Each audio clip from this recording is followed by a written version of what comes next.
Mukunda jewellers grand opening July 11న సోమాజిగూడలో first ever factory outlet.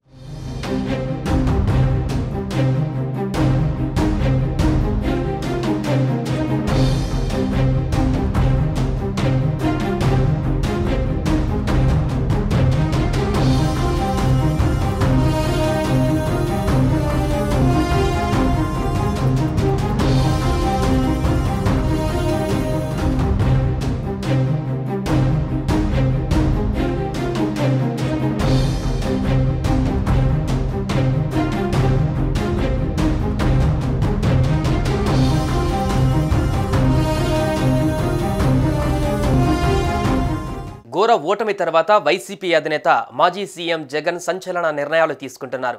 Kadiri మాజీ ఎమ్మెల్యే పివి సిద్ధారెడ్డిని పార్టీ నుండి సస్పెండ్ చేశారు. ఇటీవల జరిగిన ఏపీ అసెంబ్లీ ఎన్నికలలో వైసీపీకి వ్యతిరేకంగా పనిచేశారని పార్టీ కార్యకర్తల నుంచి పార్టీ క్రమశిక్షణ కమిటీకి అనేక ఫిర్యాదులు అందాయి. వాటిపై సమగ్ర విచారణ జరిపిన అనంతరం పార్టీ క్రమశిక్షణ కమిటీ సిఫారసుల మేరకు పార్టీ అధినేత వైఎస్ జగన్ ఈ మేరకు నిర్ణయం తీసుకున్నారు.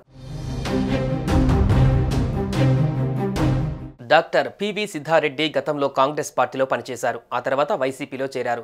2019 ఎన్నికలలో కదిరి నియోజకవర్గం నుంచి వైసీపీ తరపున ఎమ్మెల్యేగా పోటీ చేసి విజయం సాధించారు. 2024 ఎన్నికల సమయంలో కదిరి నియోజకవర్గంలో వైసీపీ అభ్యర్థిని మార్చేసింది. సిట్టింగ్ ఎమ్మెల్యేగా ఉన్న సిద్ధారెడ్డిని పక్కన పెట్టారు. ఆయన బదులు మైనార్టీ నేత మక్బుల్ అహ్మద్ను బరిలోకి దించగా ఆయన టీడీపీ అభ్యర్థి కందికుంట వెంకట ప్రసాద్ చేతిలో 6,265 ఓట్ల తేడాతో ఓడిపోయారు. అంతేకాదు కదిరి మాజీ ఎమ్మెల్యే అత్తర్ చాంద్ బాషా కూడా అప్పటి వరకు టీడీపీలో ఉండి ఎన్నికలకు ముందు వైసీపీలో చేరారు. సిద్ధారెడ్డి ఎన్నికల సమయంలో పార్టీకి వ్యతిరేకంగా పనిచేశారనే ఆరోపణలు వచ్చాయి. ఆయనపై ఫిర్యాదులు రావడంతో విచారణ జరిపి పార్టీ నుంచి సస్పెండ్ చేసినట్లుగా తెలుస్తోంది.